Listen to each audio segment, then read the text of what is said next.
Assalamualaikum warahmatullahi wabarakatuh. Innal hamdalillahi nahmaduhu wa nasta'inuhu wa nastaghfiruh wa na'udzu billahi min syururi anfusina wa min sayyiati a'malina. May yahdihillahu fala mudhillalah wa may yudlilhu fala hadiyalah. Asyhadu an la ilaha illallah wahdahu la syarikalah wa asyhadu anna Muhammadan abduhu wa rasuluhu la nabiyya wa la rasula ba'dah. Allahumma ati nufusana taqwaha wa zakkiha anta khairu man zakkaha anta waliyuha wa maulaha. Allahumma inna na'udzubika bi'ilmin la yanfa' wa min qalbin la yakhsha wa min nafsin la tashba' wa min da'watin la yustajabu laha. Bapak-bapak, ibu-ibu, jamaah salat maghrib rahimakumullah. Alhamdulillah pada kesempatan sore hari yang sangat istimewa ini, atas limpahan karunia dan juga rahmat, Masya Allah niki Jawa niki deres sangat niki, alhamdulillah. Semoga dengan turunnya hujan yang deras ini semakin menurunkan keberkahan-keberkahan bagi kita semuanya. Allahumma amin. Bapak Ibu rahimakumullah, sebelum kita masuk pada pembahasan tema kitab Ta'limul Muta'allim Thariqat Ta'allumi, ada beberapa hal yang ingin kami sampaikan, di mana Imam Az-Zarnuji menika menyampaikan ilmu yang mudah untuk diserap adalah ilmu yang berkaitan dengan keseharian. Nah, salah satu di antaranya adalah niki nembe napa niki Pak? Jawa, hujan. Dan ternyata Allah Subhanahu wa taala menghadirkan hujan menika sebagai apa? Rahmat, karunia. Otomatis ketika ada hujan itu terdapat hukum-hukum tertentu yang kaitannya erat dengan ibadah seorang muslim. Salah satunya adalah sholat berjamaah. Maka para ulama kita menyimpulkan, bahkan para sahabat ridwanullah alaihim, terutama satu hadis mulia yang disampaikan oleh Abdullah bin Abbas. Ini sahabat mulia yang sangat istimewa, namanya adalah Abdullah bin Abbas. Beliau mengabarkan kepada kita semuanya bahwasanya Nabi Muhammad menika menjamak antara sholat. Jadi ada syariat namanya jamak. Jamak niku napa Mas? Menjamak, digabungkan antara sholat zuhur kemudian dengan sholat asar, atau kemudian sholat maghrib dengan sholat isya, dengan beberapa ketentuan atau syarat ketentuan yang harus diberlakukan. Itu sebutan sakit sembarangan. Tapi dalam hadis ini Ibnu Abbas menyampaikan min ghairi khaufin wala matorin. Terus Nabi menika jegagi menjamak dua sholat zuhur asar ataupun maghrib dengan isya tanpa ada kondisi genting, tanpa keadaan hujan. Ini menunjukkan adanya syariat jamak mator, atau sering kita dengar dengan nama jamak mator, menggabungkan dua salat menjadi satu. Tapi yang berbeda adalah kalau ketika kita dalam keadaan safar ada kosornya. Misalkan bilangannya rakaatnya ada 4, maka dikurangi menjadi 2. 2 ditambah 2. Ngoten nggih. Misalkan untuk salat zuhur dan juga asar. Mas, kalau digabung subuh dengan zuhur bagaimana? Mboten enten Pak niku Pak. Hanya subuh itu sendiri, tidak boleh digabungkan. Wah penak men, subuh digabung kalau zuhur wae. Turu sik wae, mboten angsal ngeten niki. Yang digabungkan adalah antara salat zuhur dengan asar, atau kemudian sholat maghrib dengan isya. Kalau dalam keadaan tidak genting dan tidak hujan Nabi Muhammad itu menjamak, maka lebih utama dalam keadaan genting, peperangan misalkan, kondisi yang tidak aman misalkan, atau dalam keadaan hujan. Jadi ini merupakan sunnah Nabi Muhammad Sallallahu Alaihi Wasallam untuk menjamak antara sholat ketika dalam keadaan salah satunya pada sore hari ini apa Pak? Hujan. Mas, lah napa kok ndadak dijamak to Mas? Wong yo omahe iki cerak lho. Nggo payung yo iso lho. Nah ini menarik niki. Syariat Islam menika merupakan syariat yang syamil, mencakup, dan dia berlaku untuk semua zaman.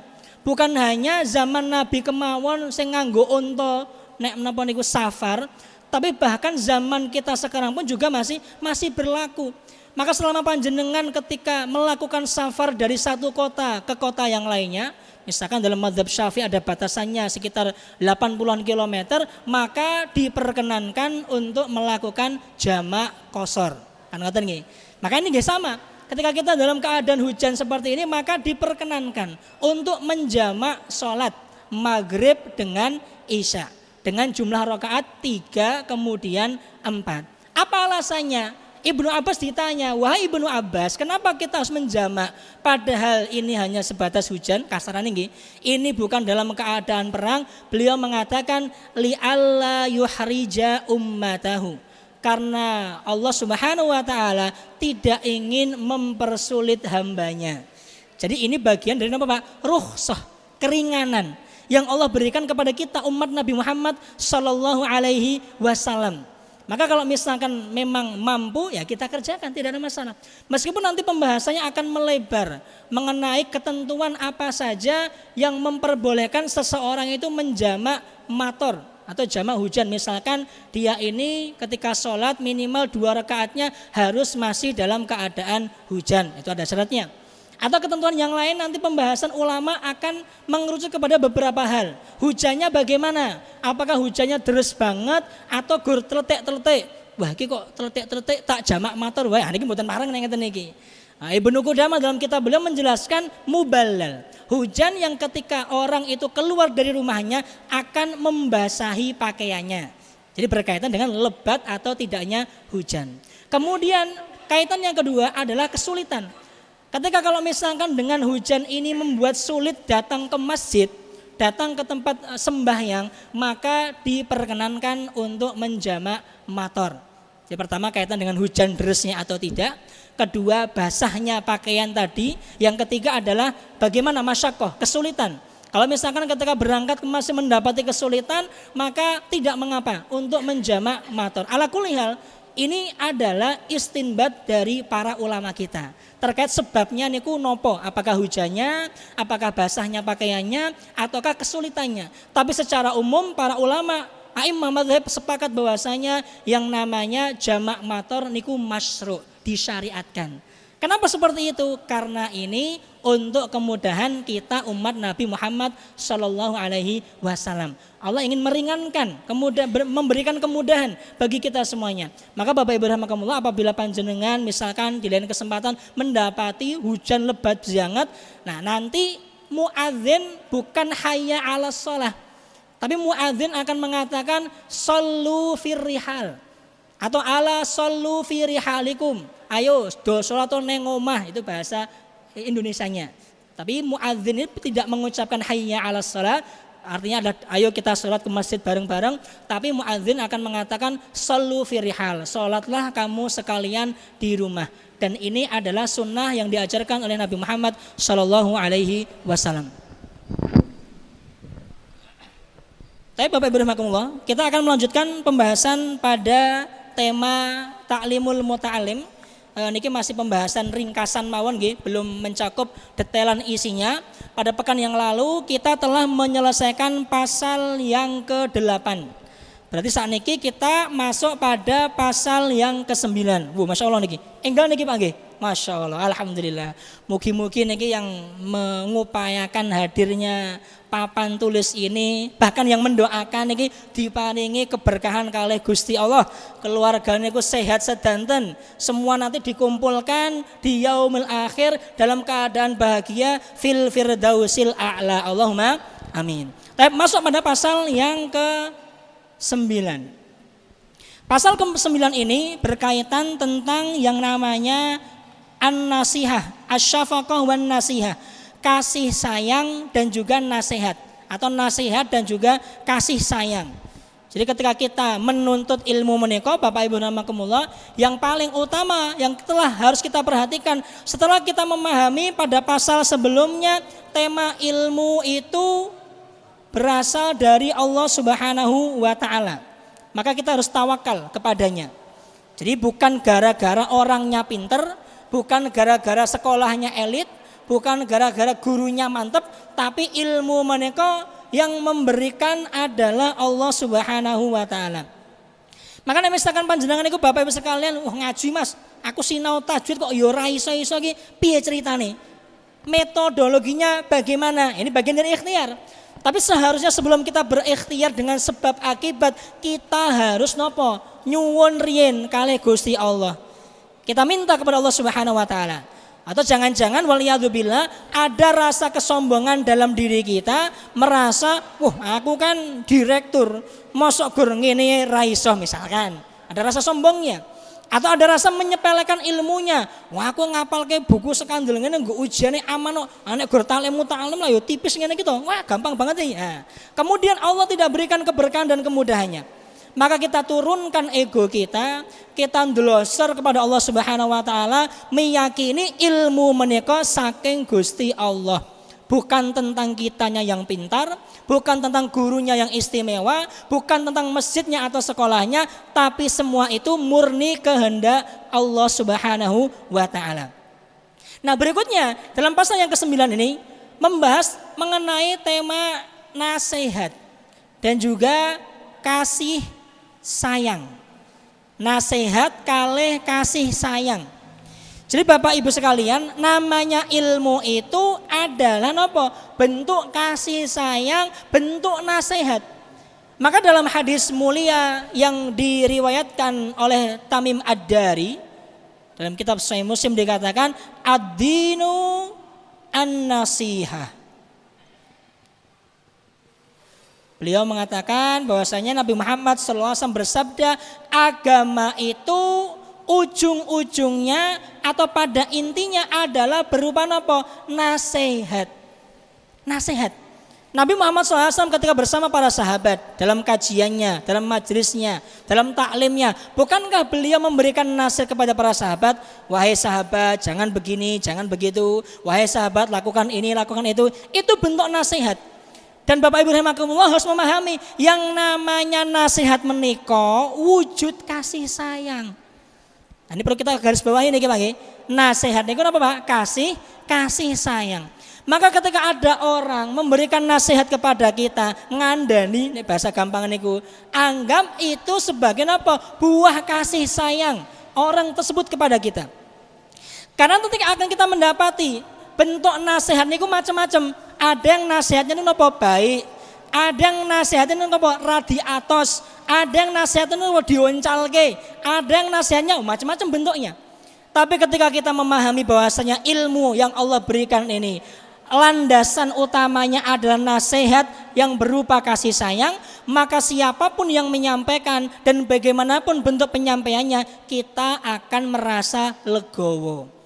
Kenapa? Karena tandanya ketika orang itu mau menasehati, berarti dia apa? Dia cinta kepada kita.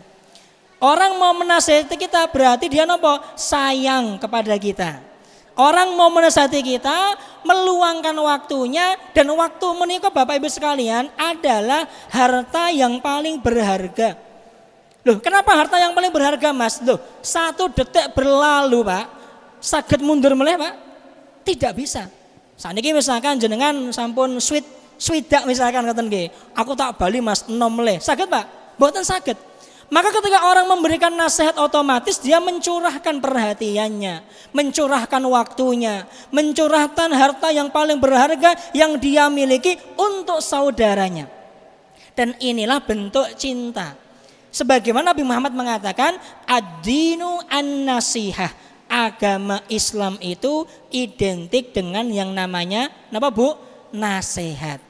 Tapi gini kau kadang-kadang niku nasihatnya nyelewekit banget.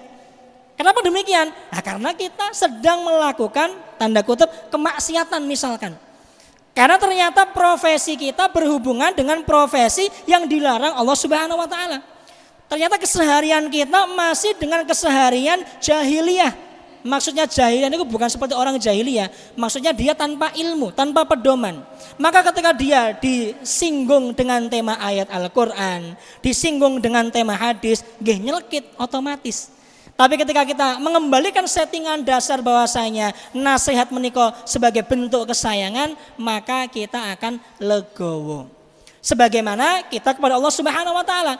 Apakah ketika Allah Subhanahu wa taala menjadikan syariat Islam yang mulia ini bagi hambanya itu bentuk kebencian? Oh kamu nggak boleh ini, kamu nggak boleh itu. Apakah Allah benci kepada kita? Tidak.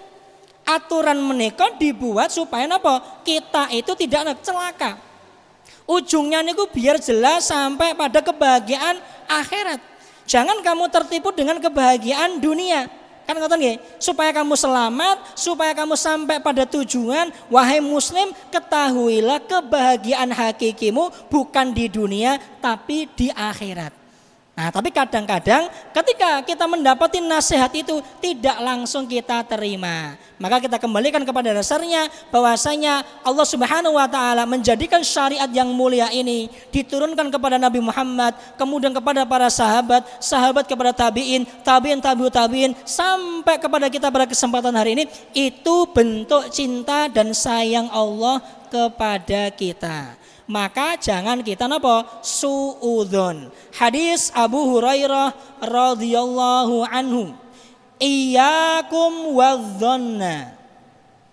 Iyyakum wadh-dhanna. Jauhilah dirimu yang namanya berprasangka. Fa inna dhanna akdzabul hadis. Karena yang namanya prasangka adalah sedusta-dustanya perkataan. Sering kita mendapati ada orang menasihati kita, Allah padune kayak gur pengen aku ngei duit. Nah, oh padune kayak gur pengen cerak karo aku, ngerti soalnya aku miliuner. Nah, ini niat yang buruk. Ini prasangka yang diminta oleh Nabi Muhammad SAW meninggalkan iyyakum wadh-dhanna. Jauhilah yang namanya prasangka. Kenapa prasangka perlu kita jauhi? Karena prasangka itu pasti belum tentu benar, belum tentu valid, makanya disebutkan sedusta-dusta perkataan, apalagi prasangka kita kepada Allah Subhanahu wa taala. Karena memang bagian dari keimanan kula kalih panjenengan adalah mengimani yang namanya napa? Qada dan qadar.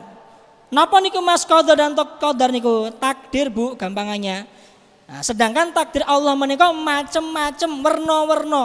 Kadang-kadang diberikan kemudahan, kadang-kadang diberikan kesulitan. Kadang-kadang duitnya akeh, kantongan ngarep, buri ngarep, kebak kabeh, kadang-kadang yo ora enek. Sampai tabungannya telas niku nggih enten. Apakah ketika tabungan kita habis tanda Allah benci kepada kita? Tidak. Apakah ketika kita mendapatkan musibah tandanya Allah ingin menghukum kita? Belum tentu juga. Makanya kita harus husnudzon kepada Allah Subhanahu wa taala. Ana inda dzanni abdi bi. Sesungguhnya diriku dalam hadis qudsi, masih riwayat Abu Hurairah juga. Beliau Allah Subhanahu wa taala mengatakan dalam hadis ini, atau kita sebut dengan hadis qudsi, saya ini sesuai dengan prasangka hambaku. Jadi Allah Subhanahu wa taala sesuai dengan prasangka seorang hamba. Misalkan dia mendapatkan ujian, kemudian mencak-mencak, Allah ini tidak adil, ya udah, berarti memang Allah tidak memberikan keadilan kepada dirimu. Kenapa? Karena kamu berprasangka bahwasanya Allah niku tidak adil. Makanya kita kembalikan settingan dasarnya kepada siapapun, khususnya kepada Allah Subhanahu wa taala dalam tema syariat, aturan, diingatkan, nasihat dan lain sebagainya, itu adalah bentuk apa Pak niki Pak? Cinta dan juga kasih sayang. Masuk pada pasal yang ke-10. Kan ini ringkasan Pak nggih. Tidak usah terlalu panjang. Nanti kita akan detailkan insya Allah pada penjelasannya. Pasal yang ke-10 ini berkaitan tentang apa? Fil istifadati waqtibasil adabi. Memetik faidah. Faidah itu diartikan dengan apa? Ilmu. Memetik ilmu atau juga menambah ilmu yang baru. Memetik faedah atau menambah ilmu yang baru. Mas, maksudnya bagaimana? Kan kita emang datang ke sini untuk ngaji, untuk belajar. Nah, ini kita perlu pemahaman. Bahwasanya Bapak Ibu rahimakumullah, yang namanya adab akhlak, contohnya nggih, adab dan juga akhlak menika disampaikan para ulama kita, definisinya adalah napa? Sinkronisasi antara ilmu dengan amalan. Inilah yang membuat adab niku berat. Bukan hanya punya ilmu, tapi dia juga mengamalkan. Maka harapannya pada pasal 10 dan ke-11 ini, al-wara' dan juga memetik faedah ini, kita bisa mengambil ilmu bukan hanya ketika kajian. Nah, kalau kajian memang benar ada ilmunya A, B, C, Allah menyebutkan, Rasul menyebutkan, itu teorinya. Nah, sedangkan yang kita butuhkan bukan hanya sekedar apa Pak? Teori. Karena Nabi Muhammad SAW menikah mengajarkan kepada para sahabat makna dari yang namanya kehidupan. Jadi kalau kita ingin mendalami ilmu bukan hanya ilmunya mawon, tapi kita berusaha agar bisa mengamalkannya. Otomatis ketika tema beramal niki kita perlu sinten uswatun hasanah. Siapa uswatun hasanah kita yang paling dekat? Ya guru-guru kita, guru-guru, para masyayikh, orang-orang mulia di sekitar kita. Kita melihat bagaimana muamalah beliau dengan keluarganya. Kita melihat bagaimana perkataan beliau. Kalau sekedar teori semua bisa menghafalkan. Bahkan mungkin buku ini kita jabarkan ABC-nya, monggo mang dihafalkan 5 menit misalkan, 10 menit, niku saged. Tapi yang menjadi berat adalah bagaimana ilmu tersebut bisa tertuang dalam amalan. Atau gampangnya apa? Keseharian. Inilah yang diajarkan Nabi Muhammad sallallahu alaihi wasallam. Kita belajar tentang apa? Suudzon. Gampel, oh iyyakum wa dhanna fa inna dhanna akdzabul hadis. Kita ulang 20 kali, hafal semuanya. Mulih-mulih. Lulu. Pak Dek kayak ngopo kayak, wih memaling kayak. Nah ini yang berat. Kita sangat berat sekali untuk mengamalkannya. Ilmunya mudah untuk masuk, untuk kita tahu ayatnya ada. Jenengan tanglet Syekh Google, halo Syekh Google, hadis tentang suudzon, keluar semuanya. Tapi yang dituntut oleh umat Islam adalah bagaimana dia menjadikan perkara suudzon tadi sesuatu yang dihindari dalam keseharian. Maka Nabi Muhammad mengajarkan kehidupan. Atau kita sambung sekalian dengan pasal yang 11 agak sinkron, yakni mengenai sifat apa? Sifat waro. Napa niku Mas sifat waro? Sifat waro itu diartikan sebagai menjaga diri dari dosa. Kalau bahasanya Imam Asy-Syafi'i, beliau mengatakan al-fuqaha al-amiluna. Orang-orang yang berilmu lalu mereka mengamalkan. Ini yang berat. Jadi ketika kita ngaji, belajar, itu bukan hanya faktor kita metodenya, faktor bukunya apa, faktor gurunya bagaimana. Nggih, itu faktor satu. Tapi ada faktor di luar itu. Napa niku Mas? Amalan. Maka beliau menyampaikan di sini agar bisa mengambil kesempatan dengan sebaik-baiknya setiap apa yang kita lalui agar mendapatkan ilmu yang baru. Karena ilmu yang istimewa itu bukan hanya ketika kita ngaji seperti ini, tapi ketika di mana? Di luar dalam keseharian. Kita mendapati alim ulama tuh napa niku penyampaiannya kepada keluarga bagus. Kita mendapati mereka yang jujur-jujur, kita mendapati mereka yang perkataannya mengingatkan, membuat kita menetes air mata. Nah, ini yang susah untuk mendapatkan seperti ini. Jadi kita butuh uswah, dan inilah yang sekarang sedang melanda napa kita semuanya. Kita kekurangan uswah.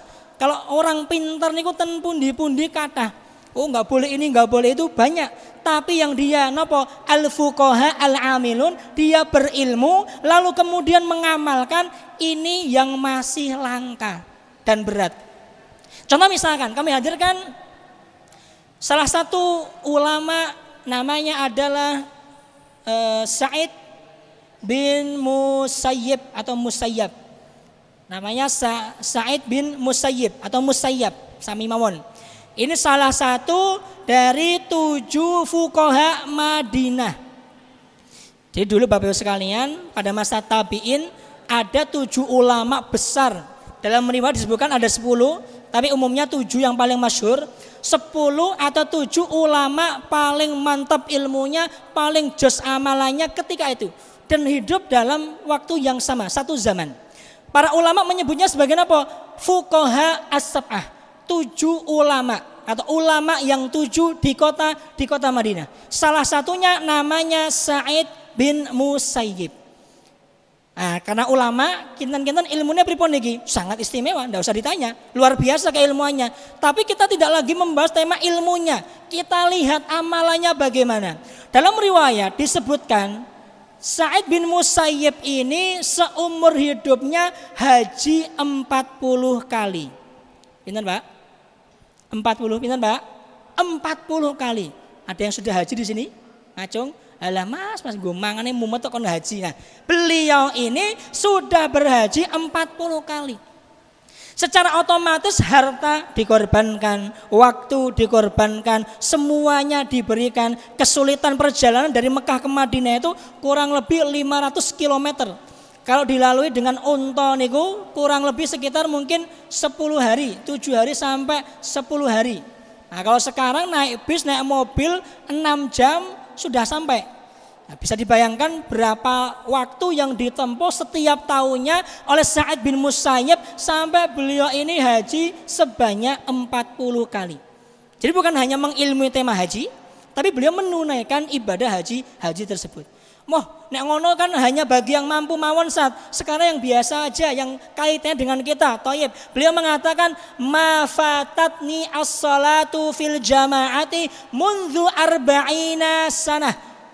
Saya tidak pernah terlewatkan melakukan sholat jamaah selama 40 tahun. Wah, ini yang istimewa nih Pak.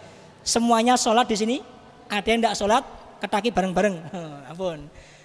Orang sholat itu bagian dari apa? Kewajiban. Sholat fardu. Beliau menyampaikan kepada kita semuanya, dari para murid-muridnya, dari para alim ulama, mengatakan Imam Sa'id bin Musayyib ini tidak pernah meninggalkan sholat jamaah selama 40 tahun. Niki istimewa apa biasa mau niki Pak? Sangat istimewa. Kita saja mungkin tadi asar keturun, kita pakai zuhur belandang, subuh rakelingan. Ini ada manusia pernah hidup zaman dulu kala, beliau melazimi 40 tahun sholat jamaah tidak pernah putus. Masya Allah, alim ulama nih Pak, ilmunya ndak usah ditanya, fikihnya ndak usah ditanya, hadis beliau pakar hadis, sholatnya di masjid 40 tahun ndak pernah putus. Monggo ngacung yang 1 tahun ini sholatnya ndak pernah putus di masjid, bapak-bapak terutama, kula nggih mboten niki. Ada ibu-ibu barangkali, tapi ibu-ibu di rumah mboten napa-napa. Bapak-bapak niki, enten Pak? Oh 1 bulan, kabotan Mas 1 tahun thayyib. 1 bulan, enten Pak? 1 bulan? Oh mboten enten. 1 minggu, monggo Pak, 1 minggu? 1 minggu? Oh nggih mboten enten. 1 hari. 1 hari dari subuh tadi, monggo angkat tangan. Oh subuh nggih blandang. Astagfirullahaladzim, naudzubillah min dzalik. Ini menunjukkan keistimewaan sinten Sa'id bin Musayyib.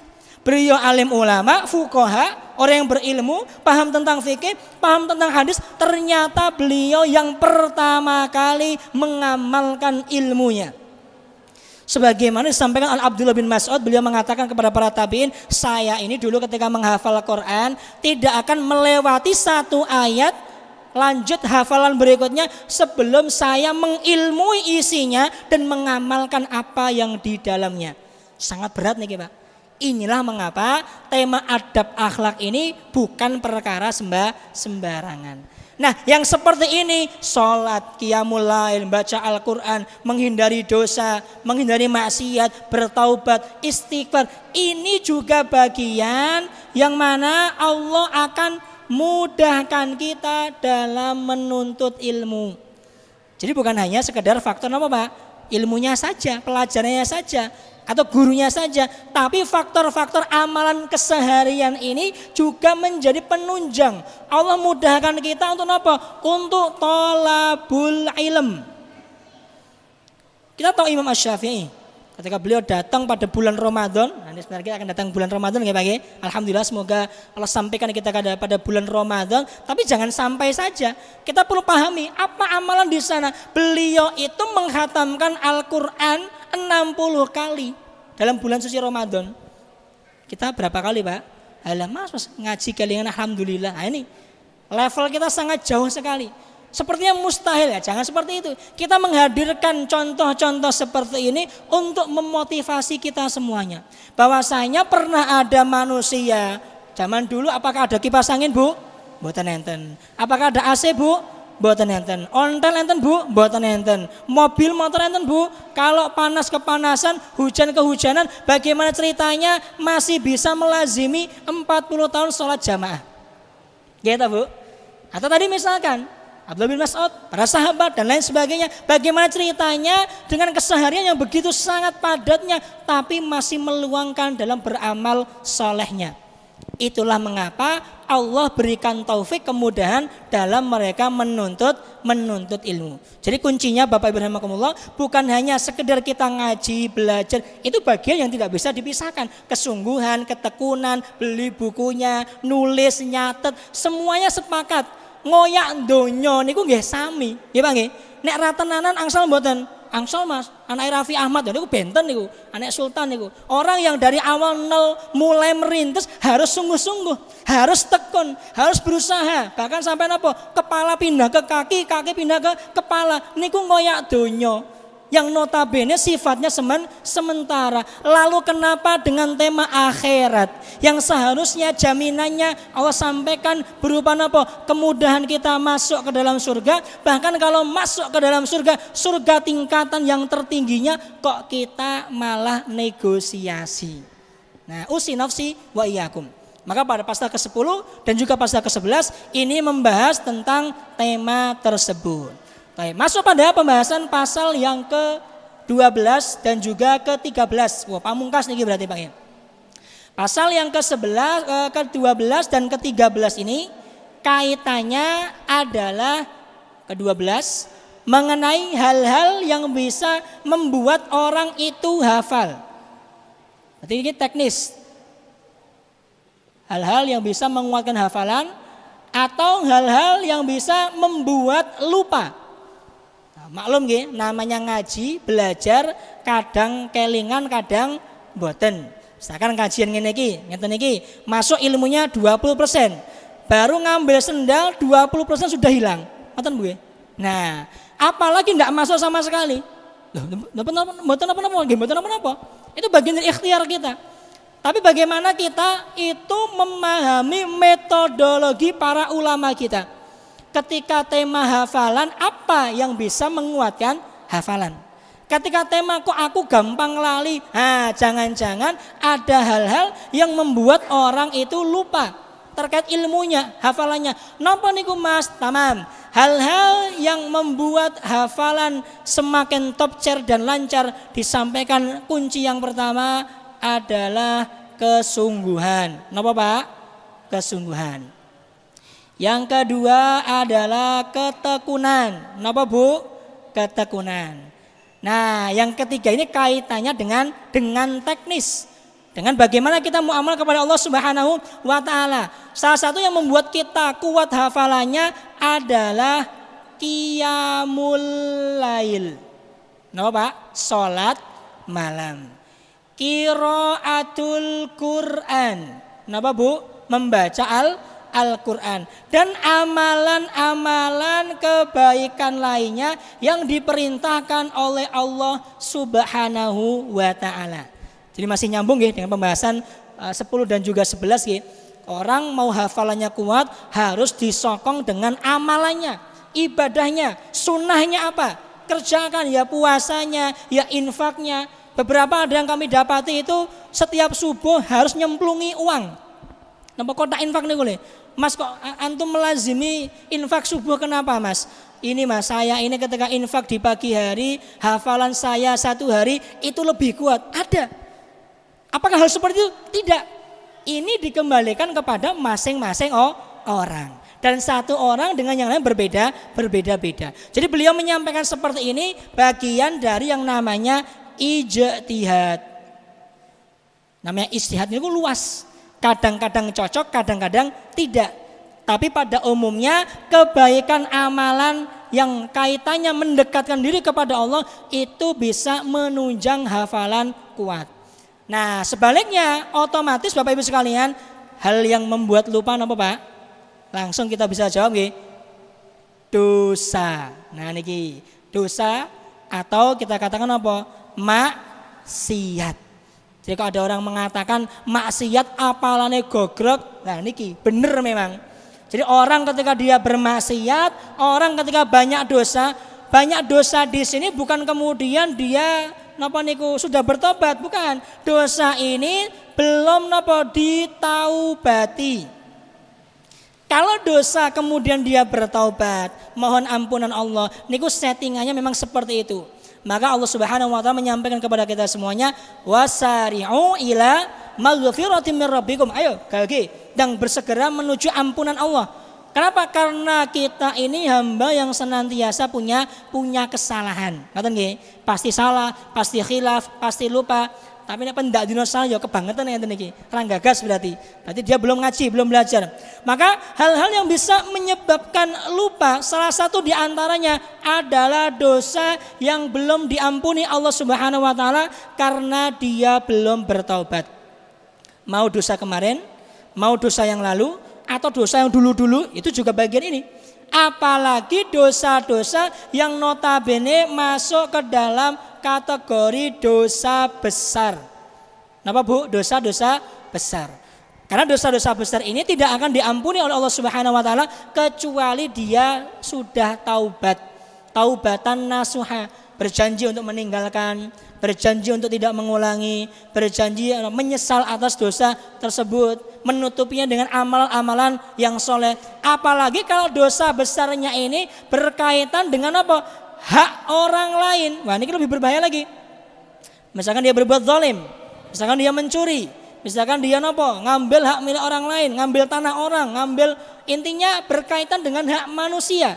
Maka Allah hanya akan memaafkan orang ini sampai hak tersebut ditunaikan, dikembalikan. Atau orang yang dizolimi memaafkan. Maka salah satu dosa yang disegerakan azabnya di dunia, zolim. Atau yang kedua apa? Durhaka kepada orang tua. Wala'iyadzubillah. Maka dua hal ini menjadi acuan kita bersama. Bahwasanya dalam kita ngaji, belajar itu ada faktor X-nya, eksternal. Napa niku Mas? Kedekatan kita kepada Allah atau jauhnya kita dari kemaksiatan. Semua itu akan mengacu pada kemampuan kita dalam hafalan dan kemampuan kita dalam ingat atau lupa. Nah, pembahasan pada pasal yang terakhir yaitu pasal yang ke-13 ini kaitannya dengan tema rezeki. Rezeki dan juga umur. Karena pastinya Bapak Ibu sekalian, ketika orang niku ngaji belajar, otomatis waktunya akan terpotong. Biasanya dia bekerja, biasa dia ngejar dunia, tapi kepotong waktunya untuk duduk dalam majelis. Otomatis akan muncul rasa kekhawatiran dalam tema rezeki. Ngoten nggih? Pasal 13 berkaitan tentang tema rezeki dan juga tema umur. Apa saja hal-hal yang mendatangkan rezeki, apa saja hal yang menghalangi rezeki. Datang rezeki, menghalangi rezeki. Hal-hal apa saja yang menambahkan umur, apa yang mengurangi umur. Jadi ujian penuntut ilmu dimanapun tempatnya pasti akan dihadapkan dengan tema dunia. Niku pasti. Mas, aku nek sak jam ngotak-atik laptop, aku untuk 5 juta loh Mas. Aku ngaji kalian jenengan itu apa? Nah niki akan dibandingkan. Saya duduk ngaji Quran mesti plegak-pleguk ra itu apa Mas? Malah tambah mumet sih aku. Aku dodolan kae Mas, sewengi entuk 1 juta. Yo, ini tandingannya akan senantiasa seperti ini.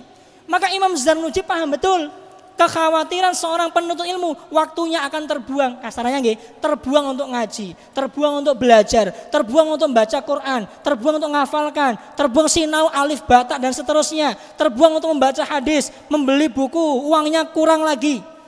Mereka tahu, para ulama kita tahu. Maka mereka hadirkan yang namanya tema rezeki dan juga tema umur. Bahwasanya rezeki itu bagian yang tidak terpisahkan dari seorang hamba.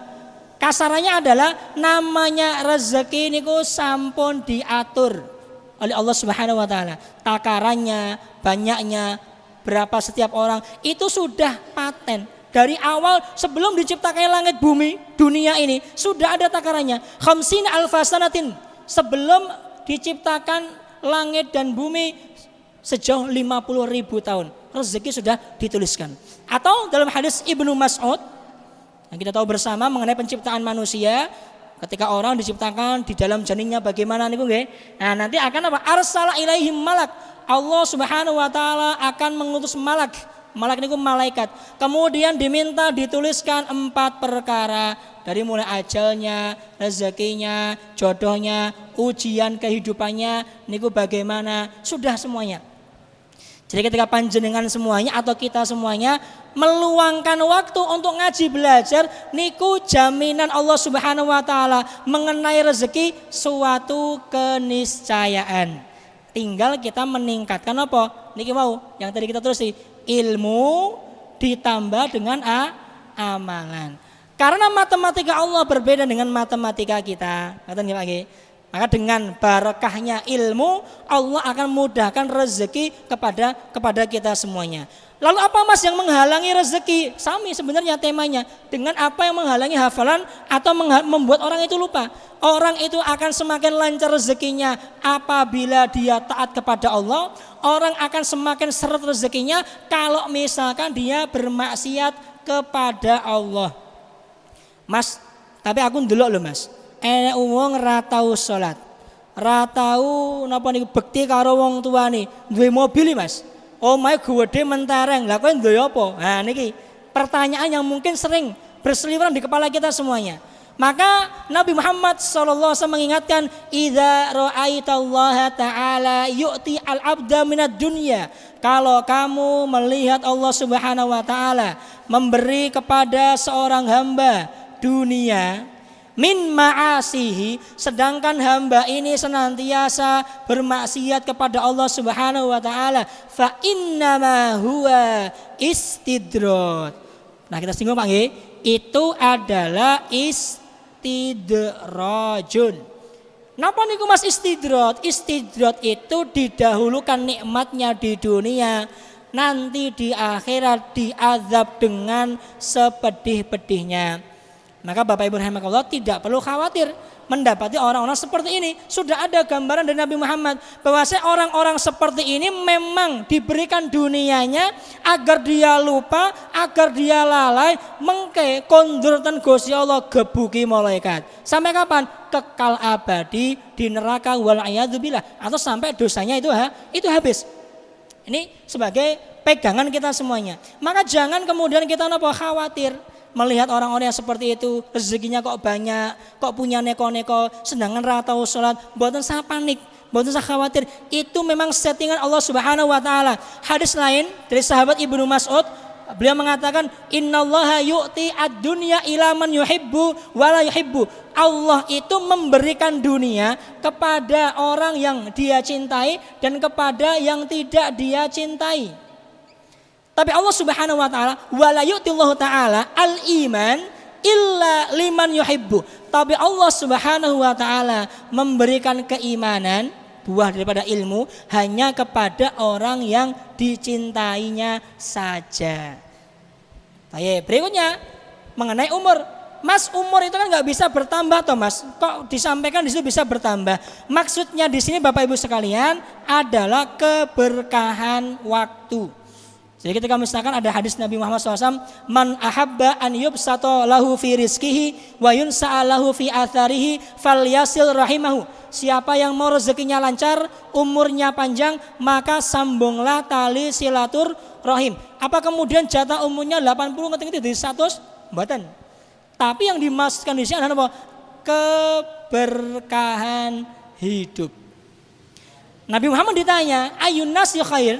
Siapa manusia yang baik itu? Kata beliau, mantola umruhu, panjang umur, wahasuna amaluhu, dan baik amalannya. Kebalikannya, man syarrun nasi, mantola umruhu, wasa'a amaluhu. Orang baik itu ketika umurnya panjang, lalu amal soleh setiap waktu. Orang yang buruk ketika umurnya panjang, tapi setiap harinya napa bermaksiat kepada Allah Subhanahu wa taala. Jadi kaitannya mengenai tema waktu keberkahan kita dalam keseharian ini adalah apakah kehidupan kita sudah dikhususkan untuk taat kepada Allah Subhanahu wa taala ataukah belum?